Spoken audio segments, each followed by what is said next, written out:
우리들은 성경 개론을 하고 있습니다. 우리 성경에 대해서 제가 누차 말씀을 드린 것은 성경은 한 권이다. 그리고 두 권이다. 이 한 권과 두 권의 관계를 잘 설정을 해야 성경을 해석할 수 있다.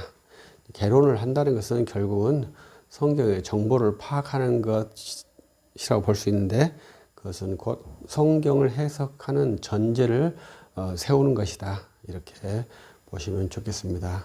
두 번째에서는 우리가 현재 갖고 있는 성경이 어떻게 우리 손에 들어왔는가, 이러한 흐름에 대해서 말씀을 드렸습니다. 그리고 이제 본격적으로 이제 구약 성경에 들어와 있고, 구약 성경이 이제 기독교 내에서 어떻게 배치되어 있는가, 우리는 구약 39권으로 우리는 하고 있는데, 이것은 왜 우리들은 39권으로 하고 있는가, 이러한 내용이었고요. 그리고 이제 모세오경, 역사서, 오늘은 시가서에 와 있습니다. 제가 이것은 옛날에 강의를 했었고 이제 강의했던 걸 다시 이제 업그레이드, 수정 보완하고 있는 과정에 있는데요. 저번에 이제 했던 강의를 그대로 한번 보니까 이 시점에서 다시 이제 위경, 가경 이러한 것을 다시 훈련을 한 것이 있더라고요.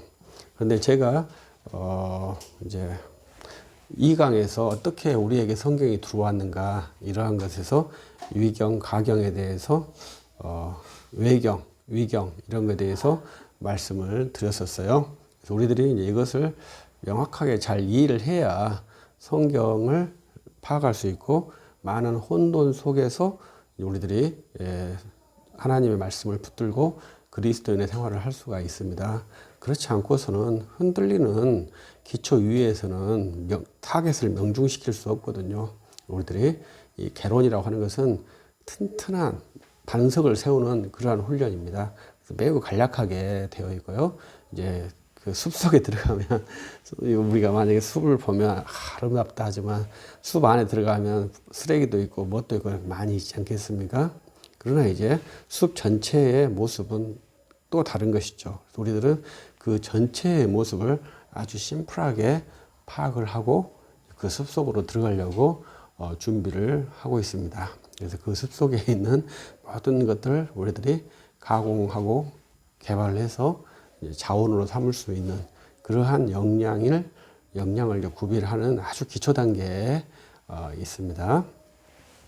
그래서 이제 이 위경 그리고 외경 이러한 말들을 제가 심플하게, 외경은 구약 성경과 관련됐고 위경은 신약 성경과 관련되었다, 이렇게 분류를 했습니다. 그래서 외경하고 위경은 외자고 위자고 차이가 있지 않습니까? 위자는 가짜다 이 말이거든요. 외자는 바깥에 있다 이 말이고요. 그래서 이제 이렇게 해서 외경과 위경은 개념 자체가 상당히 다릅니다. 그래서 이번 시간에는 이제 그거의 위경에 대한 것, 제가 이제 그 우연찮게 도올 김용욱의 영상을 보게 됐는데, 이분이 도마 복음서에 상당히 매료가 되어서 이 도마 복음이 진짜 복음이다, 이렇게 강조를 하시는 거예요. 그래서 도마 복음이 진짜 복음이겠습니까? 사복음서가 진짜 복음이겠습니까? 우리는 그냥 심플하게 사복음서가 진짜 복음이에요, 이렇게 말하겠습니다만은, 왜 그러면 도올이라는 분은 그렇게 강력하게 도마 복음을 강조하겠습니까? 그만큼 시장성, 많은 사람들이 거기에 호응하고 있다, 이렇게 보아야 합니다. 우리들이 좀 더 깨어 있어서 우리들의 사복음서가 정확한 복음이다, 이것을 세워야 되고 또 설득할 수 있어야 한다, 이렇게 말할 수 있고요.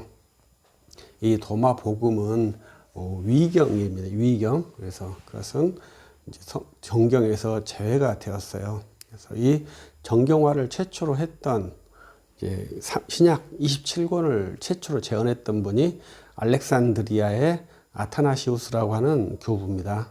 이 알렉산드의 아타나시우스가 이 27권, 순서는 약간 차이가 있습니다. 그 27권을 제안했고, 그 알렉산드리아, 이집트의 나그 함마디에서 이 위경 문서들이 대량으로 토출되어서 이제 지금 현재 위경의 세상이 되어가고 있습니다. 그래서 이제 그때 알렉산드리아의 아타나시우스가 이 정경을 만들 그 무렵에 위경들이 사라진 때였어요. 그러니까 알렉산드리아의 아타나시우스가 강력하게 통제를 했다, 이렇게 볼 수 있겠죠. 그러면 우리들은 교리를 항상 능동적으로 생각하는데 이 교리는 수동적이라는 것을 잘 이해를 해야 됩니다.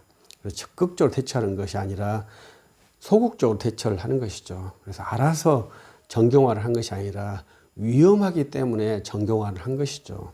그래서 그 위험한 흔적이 아타나시우스가 27권으로 정경화를 구축시킨 겁니다. 그래서 그 이외의 것들은 가경, 복음이 아니다, 성경이 아니다, 이렇게 선언을 한 거예요. 그래서 이제 이러한 것들로 이제 2000년을 유지하다가 1945년 정도에 나그 한마디에서 그 문서가 발굴되면서 대대적인 인식 전환을 시도를 하고 있는 것이죠. 그래서 이 위경으로 기독교를 새롭게 만들려고 하는 그러한 시도가, 주장이 도울 선생한테서 보이더라고요. 그래서 좀 제 생각을 좀 불쾌했다. 왜? 도울 선생은 신학자가 아니라고 저는 철학자라 생각하는데, 철학자가 탁월하시죠. 그러나 그분이 이제 철학 영역과 신학 영역이 분명히 바운다리가 있는데 이것을 신학 영역에서 너무 해주고 다니시니까 저로서는 좀 이제 쉽게 좀 긍정적으로 생각되지 않았고, 또 그분이 힘있게 가르치는 내용들이 우리 신학계 최신 정보가 아닌 구형 정보를 아주 그냥 확실하게 말씀하시니까 그것이 한 종교 사학파라고 저는 생각했고요. 2번, 3번 정도 지금 패러다임, 유행이 바뀐 그리고 상태로 지금 전개되고 있다고 저는 생각을 합니다. 최신 신학 정보를 말해도 저는 그것을 안 받아들이는 사람입니다만은, 이제 그 옛날 200년 전의 신학 지식을 아주 정확한 지식처럼 말씀하시니까 좀 좋지 않다, 이렇게 생각도 했고요. 근데 이제 한 사람들은 또 이제 도울 선생이 말하니까 상당히 거기에 영향력이 발생하는 것 같아요. 그래서 이제 저 같은 이제 산골에 있는 목사가 그건 좀 부당하다. 좀 신학 정보를 신선한 신학 정보로 말한다면 좀 이해가 되는데, 완전히 옛날 구닥다리 신학 정보를 지금 가지고 와서 말씀하시는 것이 적합하지 않다, 이러한 내용으로 제가 블로그에 글을 올렸어요. 그러면서 이제 또다시 말한 것이 이제 위경의 문제예요. 그래서 도마복음서를 만났을 때 여러분들은 어떻게 하시겠습니까? 근데 이 도울 선생이 말할 때 이 도마복음서가 영지주의적 문서래요. 사복음서의 예수와 다르대요. 다르기 때문에 진짜 리얼 지저스래요. 맞습니까? 도울 선생은 기독교의 원형을 사도 바울로 봐요. 우리들이 서신서 연대기 보면 데살로니가 전서가 가장 빨리 쓰여질 확률이 있거든요. 그러니까 사도 바울이 기독교의 선도자로 보는 그러한 컨셉을 가지고 있어요. 그건 상당히 적당하지 못한 컨셉이거든요. 왜냐하면 우리들이 성경을 읽을 때 성경을 쓰지 않는 많은 사도들도 계시지 않습니까? 그러나 우리들은 성경을, 마태가 썼고 사도 바울이 썼고 또 베드로도 베드로 서신 썼고, 그렇기 때문에 그분들이 탁월하고 성경을 안 쓰신 사도들은, 안드레나 이런 분들은 좀 저등하다, 이렇게 생각하는 것은 교회를 굉장히 잘못 이해한 것이죠. 교회는 검사동일체형처럼 동일체의 원리가 작동됩니다.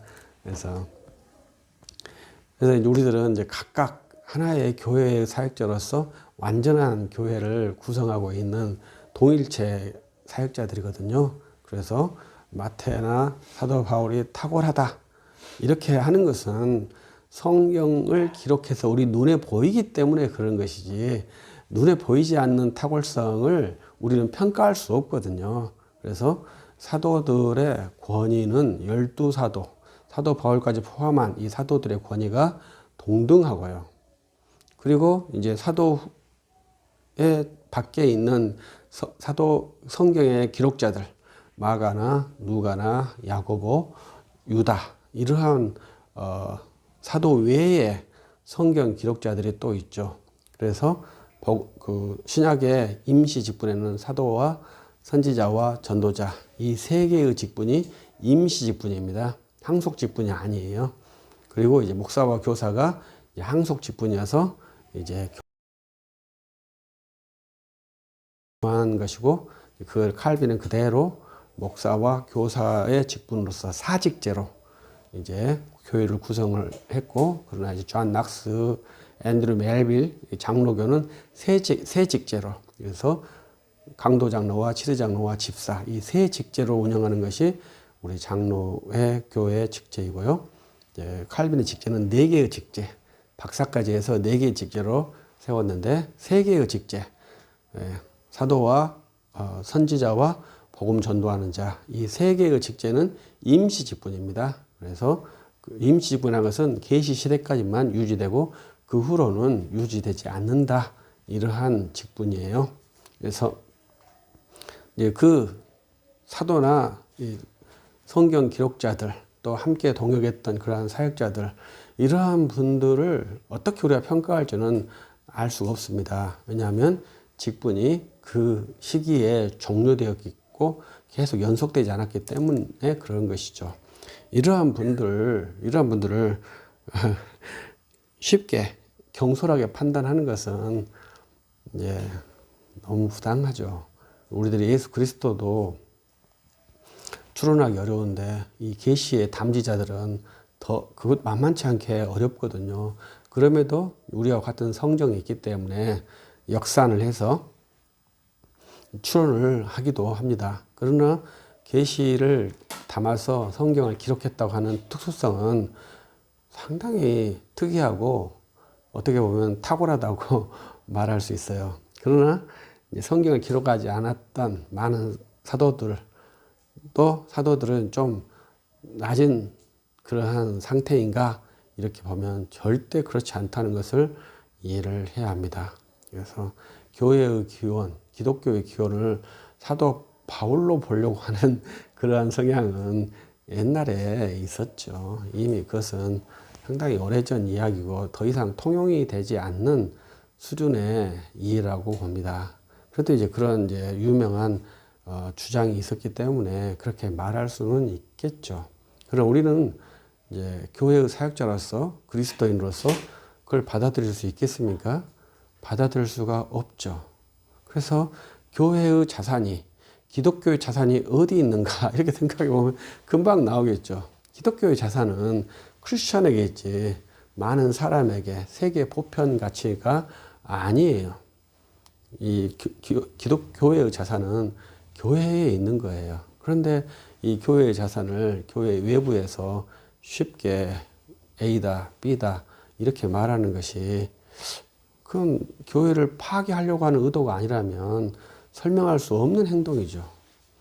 그래서 좀 이해하기는 어렵죠. 그래서 여러분들 혹시라도 도마복음이 진짜 복음이다 이렇게 말하는 사람들, 혹시 도마복음을 참조해도 좋지 않느냐 이렇게 하는 말들을 들을 때 주의를 해야 합니다. 우리 웨스트민스터 신앙국에서는 외경의 가치를 일반 도서로 규정을 했어요. 그래서 루터파, 영국 성공회, 칼빈파, 이 세 개신교 종파에서 외경을 이해하는 방식의 차이가 있습니다. 그래서 우리 칼빈파는 일반 도서로 보는 거예요. 그리고 루터파는 참조가 있다할 수도 있고, 영국 성공회는 상당히 그 정경화로 가 있고, 로마 카톨릭 교회는 이제 제2경전으로 삼았고, 이제 동방 종교에는 더 많은 그 정경을 가지고 있고요. 또 이제 유튜브에서 보면 에티오피아 정교회가 나오더라고요. 에티오피아 정교회가 가장 많은 성경을 가지고 있는데 그 에티오피아 정교회는 단성론자로서 칼케톤 2단 종파라고 분류가 되어야 됩니다. 그래서 또 어떤 분은 이 에티오피아의 정경에서 기독교 원류가 있다고 주장하는 그런 분들도 있어요. 워낙 특이한 말들, 성경에 없는 말들이 거기에서 풀어주고 있기 때문에 거기에 그러한 것을 찾으려고 하는데요. 우리들이 성경에 매였다, 성경으로 신학한다, 이것을 매우 기초적으로 유념을 해야 합니다. 성경, 우리 주일학교 지식, 성경이 66권이다. 이렇게 하는 지식이 그냥 단순한 것 같습니다만은 성경이 66권이라고 하는 지식은 신학 전체를 규정하는 아주 엄중한 선언입니다. 그래서 성경 66권 밖에 있는 외경이나 위경이 들어온다면 우리가 똑같은 주일학교 지식을 말하면 되죠. 나는 성경은 66권이라고 생각해. 이렇게 말하면 이제 그러한 도마복음이나 외경이 들어올 여지가 즉각 사라지는 것이죠. 그런데 나는 성경이 66권이야. 이렇게 말을 했지만 외경이 들어오고 위경이 들어왔을 때 진짜 그런가? 이렇게 생각을 하신다면 내가 가지고 있는 신념과 위반된 사안을 내가 수용했지 않습니까? 그러면 그 책임이 누가 있겠어요? 나에게 있는 거죠. 왜냐하면 나는 성경이 66권이라고 하는 지식체계를 가지고 있는데 이 지식체계와 이반된 다른 그러한 정보를 내가 수용했기 때문에 그 책임의 당사자는 자기가 되는 겁니다. 성경이 66권이라고 하는 것은 굉장히 엄중한 거예요. 쉬운 명제가 아니에요. 아주 어려운 명제예요. 그래도 우리들은 이제 성경 66권에 근거해서 신학한다. 이렇게 우리들은 세우고 있습니다. 그것을 꼭 기억하시고 성경은 한 권이다, 두 권이다, 그리고 66권이다. 이렇게 해서 성경에 대한 기본 명제를 처음부터 지금까지 계속해서 말씀을 드리고 있습니다. 그래서 성경이 66권이라고 하는 것을 명시적으로 명확하게 인지하고 말한다면 이 외경이나 위경, 가경 이러한 문서들에 대해서는 조금 우리가 어떻게 보면 편협적일 수도 있죠. 왜냐하면 단호하게 끊어버렸으니까요. 그러나 영혼의 위험성은 상대적으로 보호가 되겠죠. 이 두 가지 우리가 많은 지식을 얻는 것과 영혼의 안정성을 확보하는 두 가지의 함수를 만족시키려면 공부를 상당히 많이 해야 됩니다. 그러나 그 준비되지 않은 상태에서 많은 공부를 하려고 할 때는 영혼의 안정성이 흔들리고 잘못하면 해침을 당하게 되죠. 그래서 우리들이 두 가지의 테마, 안전할 것이냐, 발전할 것이냐, 이 두 가지의 테마를 충족시키는 것이 쉽지 않아요. 그래서 그러한 것들을 하기 위해서 우리들이 함께 이렇게 공부를 하면서 서로 대입해보고 도전해보고 시도해보고 그래서 선생이 옆에 있는 선생이 필요하거든요. 그래서 여러 가지를 시도해보면서 이제 발전, 현재 내가 가지고 있는 이 카테고리를 어떻게 할 것이냐, 파기할 것이냐, 유지할 것이냐 이런 것을 결정을 하는데요. 저는 이제 제가 이러한 탐구 결과 성경이 66권이라고 하는 이 카테고리 규범화는 결코 양보하거나 타협할 수 없는 우리의 핵심 가치라고 생각을 하고 있어요. 그렇기 때문에 성경으로 신학한다. 이렇게 말하는 사람들이 외경에도 상당히 좋지 않겠죠. 그래서 제가 AI하고도 계속 그 이야기를 해봐요. 근데 외경을 이제 천주교에서 트렌트 공의에서 제2 경전이라고 말을 했거든요. 그래서 이제 AI에 물어봤죠. 그러면 우리가 성경이라고 하는 것은 다 계시 문서인데 제2경전도 계시 문서냐 이렇게 물어봤을 때 계시 문서가 아닐 수도 있다. 계시 문서일 수도 있다. 명료한 답을 AI는 하지 않더라고요. 그래서 그건 상당히 충격적이죠. 우리들을 가지고 있는 66권 전체는 모두 다 계시 문서입니다. 그래서 위경은 계시 문서가 아닙니다. 우리는 외경도 계시 문서가 아니라고 선언을 한 겁니다. 그러나 천주교는 제2경전으로 해서 정경 목록에 포함이 되어 있고 동방정교에도 그거는 70인경 전통이 그대로 유지되기 때문에 정경 목록에 포함이 되어 있습니다. 그래서 이러한 정경의 차이로 이단과 정통은 나눠지지는 않습니다. 그러나 우리 개혁교회가 좀 더 선명한 복음의 정수를 갖고 있기 때문에 이 외경을 정경에서 과감하게 분리시키고 성경 66권의 체계를 구축한 것이 우리 개혁파 교회의 아주 복된 산물이에요. 이 산물을 또 이제 도마복음서로 흔드니까 상당히 좀 500년 전에 이걸 만들기 위해서 마틴 루터가 얼마나 고민을 많이 했습니까? 그래서 66권으로 다시 편제가 되고 칼빈이 확고하게 66권이라고 한 거거든요. 오늘 우리가 시가서인데 시가서에 아가서가 있잖아요. 이 아가서는 어떻게 보면 연애에 관한 그러한 로맨스 그 뮤지컬이라고 볼 수 있어요. 연극이라고 볼 수 있어요. 근데 그 연애 장면이 그렇게 만만하지 않아요. 그래서 제가 아는 목사님은 아가서는 너무 연애 장면이 적나라하기 때문에 이건 정경으로 넣는다는 것이 아직까지 좀 자기 마음에는 시원하지 않대요. 그 말씀 우리들은 잘 이해하죠. 그러나 우리들이 성경을 정경으로 하는 것은 우리들이 이성으로 하는 게 아니거든요. 그래서 그 구약에서부터 꾸준히 내려왔던 전례가 있지 않습니까?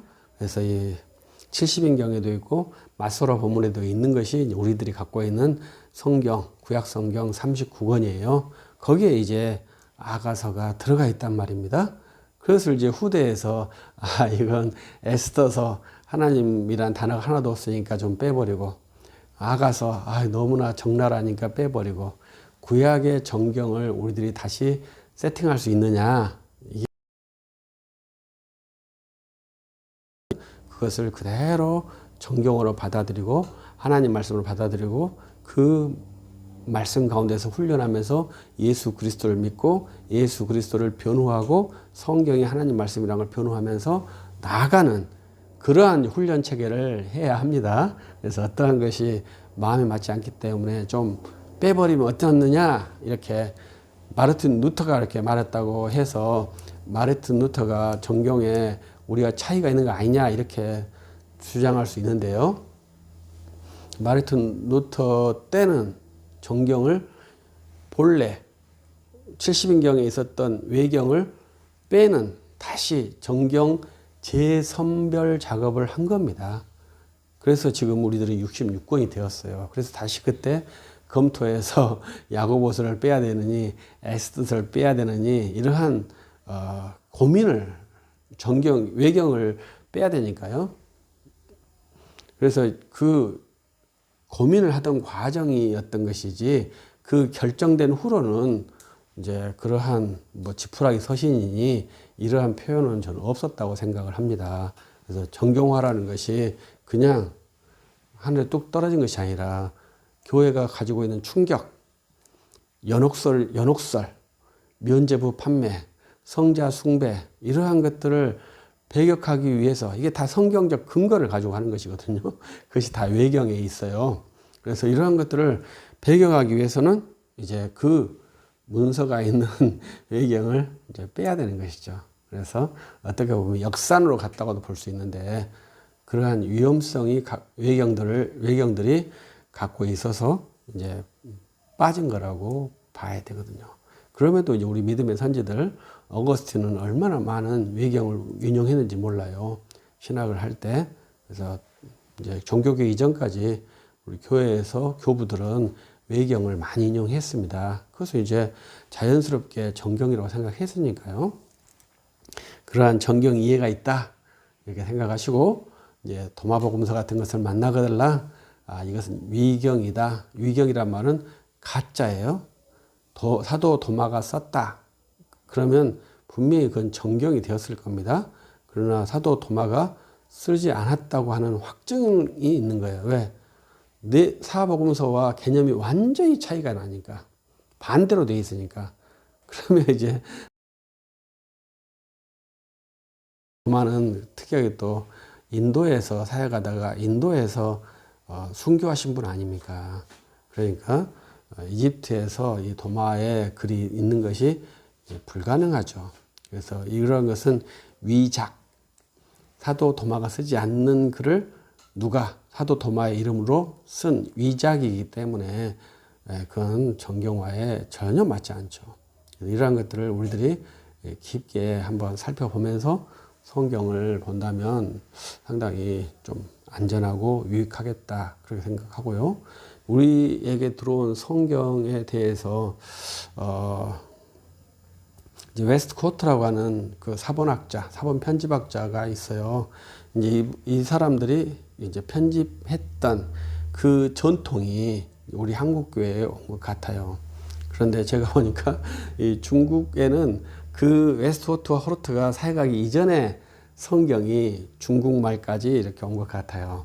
그래서 이 성경 번역본도 그러한 약간의 차이점, 미묘한 차이점이 있는데 그 기준점에는 웨스트코트와 호르트라고 하는 그 사본 편집학자들의 역할이 있습니다. 그래서 그 전후로 성경 본문에 대한 이해가 상당히 바뀝니다. 그래서 이러한 것들을 이제 상당히 비판하는 사람들이 있고 가장 과도하게 비판하는 사람이 사랑침례교회 정동수라는 사람이죠.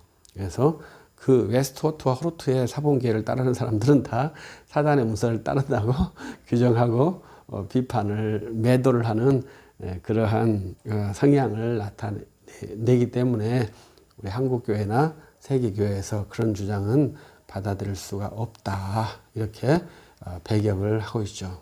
그러나 노래 중에 노래니까 노래다 이렇게 볼 수 있고 시편은 시다 이렇게 볼 수 있고 잠언과 전도서는 이제 시보다는 경구라 그러거든요.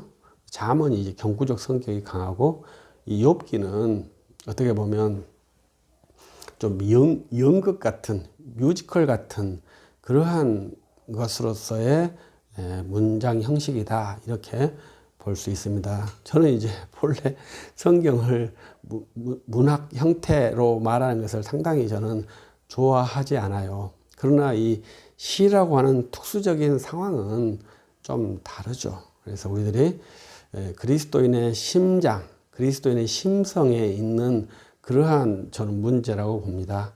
그래서 이것을 이제 70인경이 5권으로 분류를 시켰고 이제 맞소라 본문의 분류법은 또 같지 않아요. 그래서 이제 그 참고적으로 아시고 우리는 70인경의 분류법을 따르고 있기 때문에 이제 그렇게 하고 있어요.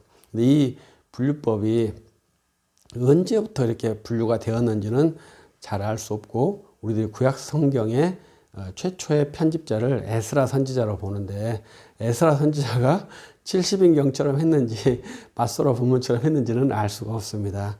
이제 유대인들은 에스라 선지자가 맞소라 본문처럼 했고 70인경이 잘못한 것을 우리가 다시 복원했다 이렇게 말할 수도 있겠죠. 그러나 그건 주장이지 확증할 수 없고 또 에스라 선지자가 구약 39권을 편집했는지도 확정은 안 됩니다. 그러나 가장 근사치로 되어 있다고 보고 저도 거기에 대해서는 상당히 개연성이 높다고 생각을 하고 그렇게 해야 구약성경 39권의 그 안전성이 좀 더 확보되지 않겠느냐 이렇게 생각을 해요. 그리고 이제 우리들이 이제 그 이전에 성경에 대하여서 가장 것이 요시야 왕 때 개혁이거든요.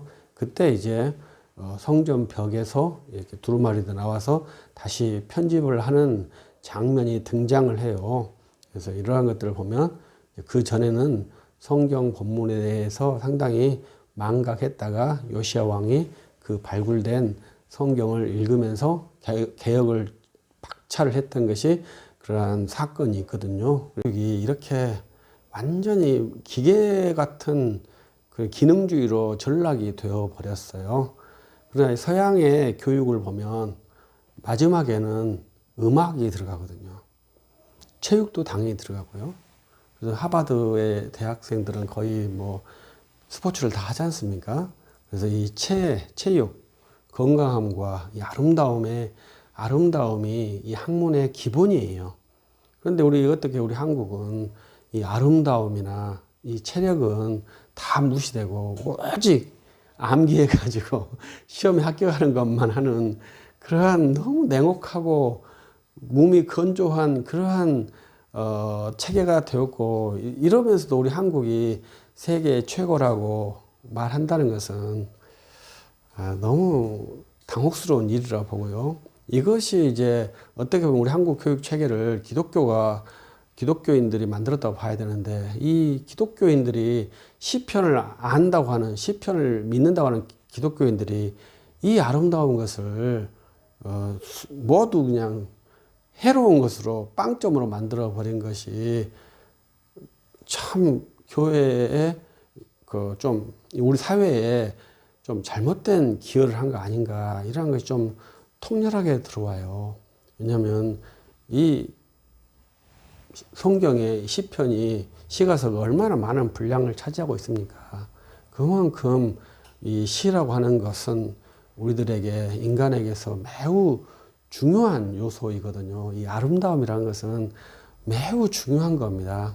그런데 아직까지도 우리 한국 교회도 기능적으로 돼야죠. 그래서 숫자 많으면 따봉, 숫자 적으면 루저, 이렇게 되어서 완전히 기능으로 평가가 되는 그런 냉혹한 환경에 더 냉혹한 환경이 우리 교회 환경인데, 성경을 아는 그런 성경의 제자들이 할 수 있는 그러한 모습은 아니죠. 그러니까 내가 알고 배우는 바와 다른 형태가 발생한 것이죠. 그것은 좀 아주 안 좋은 것이죠. 그래서 우리 교회가 이제 제가 한번 그런 글을 쓴 적이 있어요. 진선미라고. 우리 미스 코리아에서 진선미에서 누가 1등입니까? 진이 1등이잖아요. 그래서 제가 이것을 보면, 야, 우리는 진선미 하면 미가 1등인데 왜 그 코리아 대회에서는 그 미가 3등이고 진이 1등이냐. 이건 의식에 약간 전도가 있다.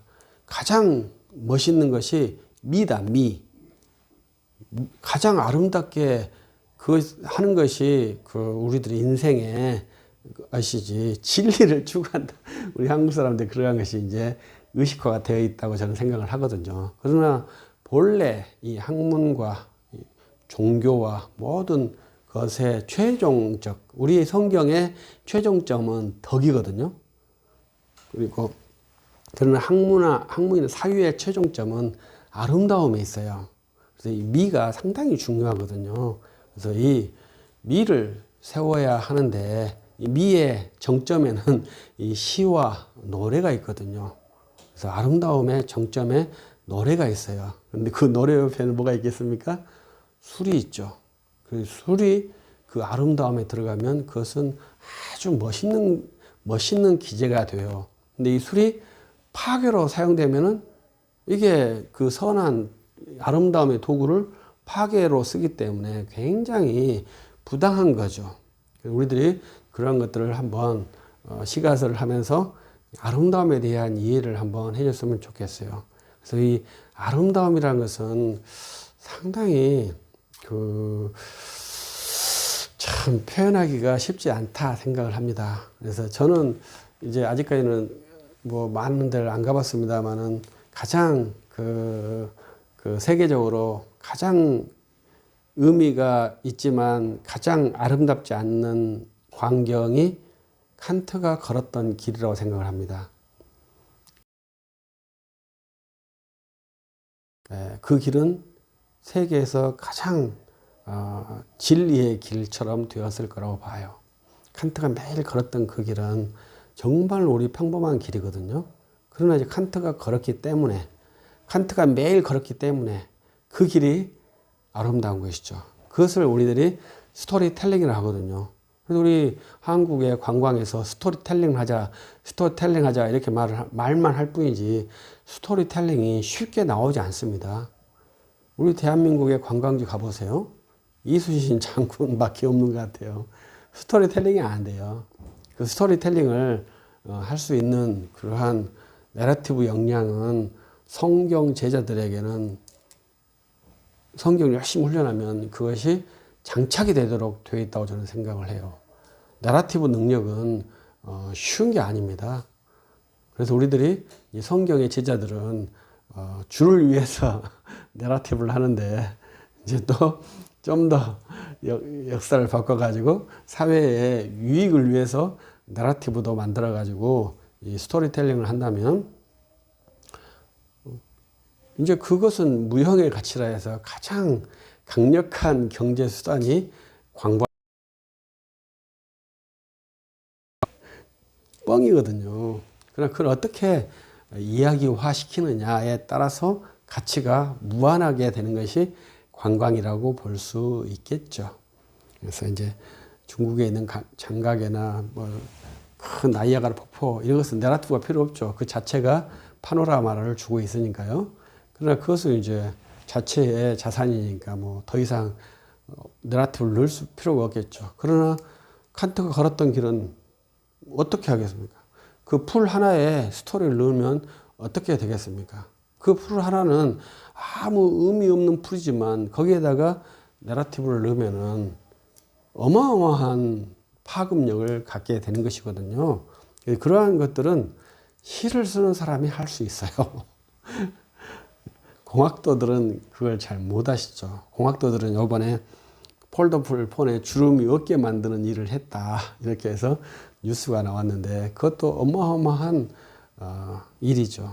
그러나 그건 공학도들이 하는 것이지만 시인들은 정말로 무형의 의식에서 유형의 의식으로 만들 수 있는 사람들이 인문학자들이거든요. 그래서 이 공학도와 인문학도가 완전히 차이가 있어요. 근데 우리 종교인들은, 크리스천들은 어떻게 보면 인문학도에 좀 더 가깝다고 봐야 되겠죠. 크리스천도 공학도에 있겠습니다만, 왜냐하면 항상 우리는 성경, 문자를 접하고 또 오늘 말했던 시편을 접하기 때문에 그렇습니다. 이제 좀 서두가 길었고요. 욥기는 이제 고난에 있는 그러한 내용이죠. 그래서 욥기에서 이제 제가 여기서 넣은 것은 욥기 1장에서 사탄이 참소하는 내용이 나와요. 그래서 지금도 사탄이 참소하는가 이렇게 해서 이제 그 본문 텍스트를 바로 나에게 직접적으로 대입하는 그러한 것이 매우 이제 신학화가 안 됐을 때는 그 텍스트를 바로 나한테 적용을 시켜버리거든요. 그래서 지금도 하나님 천상 보좌 옆에서 사탄이 나를 대항해서 참소를 하고 있지 않는가. 주님께서 그 사탄의 참소를 듣지 않고 나를 보호해 주셔야 될 건데 이렇게 생각할 수 있는데 이제 우리들이 훈련할 때는 사탄이 지금 하나님 옆에서 참소하는 기능을 할 수 없다. 이렇게 규정을 하고 있다고 저는 생각을 합니다. 그것은 그리스도께서 십자가에 죽으실 때 그 참소의 기능이 종료되었다. 그래서 지금은 사탄이 보좌 옆에서 참소하지 않는다. 이렇게 이해를 해주시면서 욥기를 본다면 사탄은 참소하는 자니까 지금도 하나님 막 참소한다고 하나님께 백성을 참소한다고 그렇게 주장을 해버리는 그러한 것이 가능하게 돼요. 왜냐하면 성경 본문에 있으니까 성경 본문을 그대로 현지로 이식을 해보면 그게 가능하다.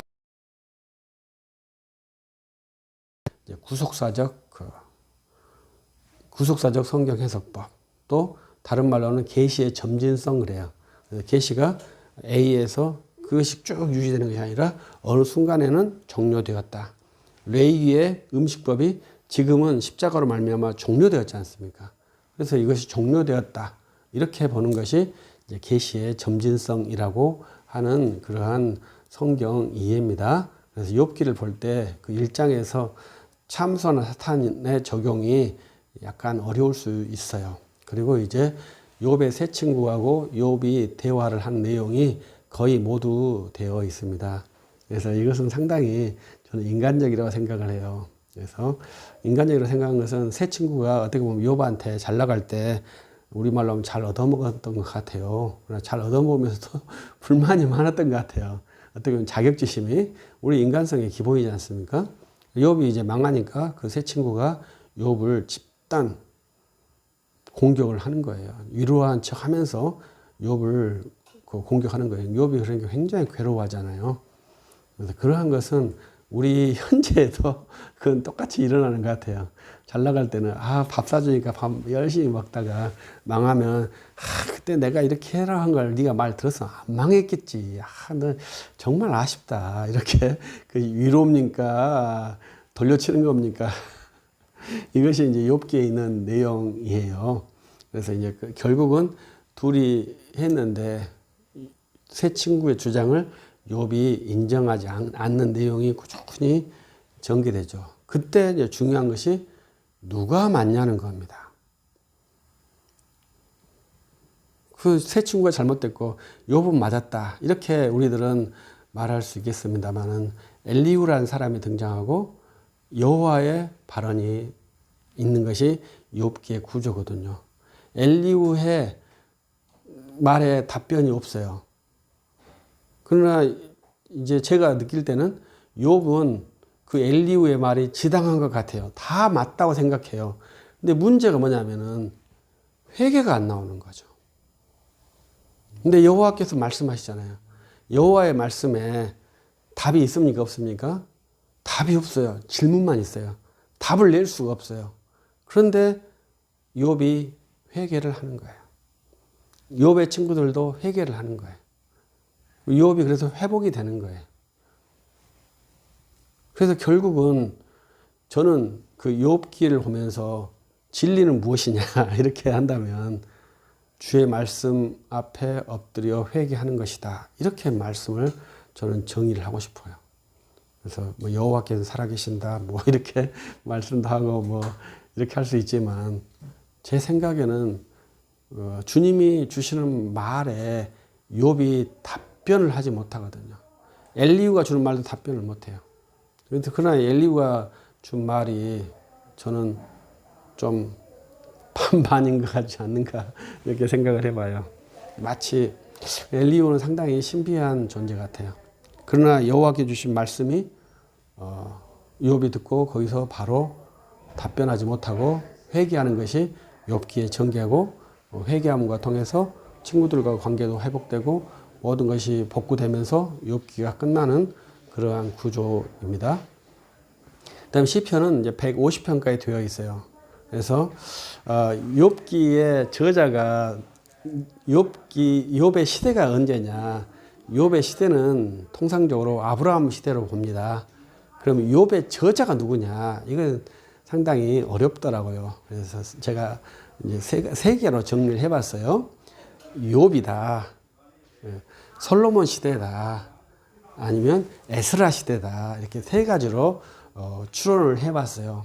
근데 저는 욥기의 저자를 욥이다 이렇게 본다면 성경에서 가장 오래된 문서는 욥기가 됩니다.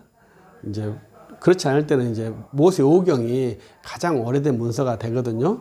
그런데 욥이 기록했다고 한다면 모세오경보다 이제 400년 전에 이제 기록되는 BC 20세기 기록되어진 그러한 문서가 되는 것이에요. 그래서 상당히 그건 재밌다 이렇게 생각하고 시편은 그렇게 되어 있습니다. BC 20세기부터 BC 5세기까지의 내용이 시편에 그렇게 광대하게 포진되어 있는 문서가 시편이에요. 그래서 시편은 어느 시점에서 그 문서가 다 편집되었을 것이라고 그렇게 이해하는 그걸 항의할 수 없는 유일한 문서가 시편입니다. 그래서 시편은 후대에 어느 시점에서 그 문서들을 다 편집해서 했고 잠언도 유사하죠. 잠언도 후대에 편집되었을 확률이 매우 높죠. 그래서 이제 그것을 솔로몬이 만든 것을 후대에 편집했는지 아니면 후대에 왕이 다 편집했는지 이제 솔로몬이 다 편집하지는 않았어요. 그래서 이러한 것들이 저자의 문제가 있고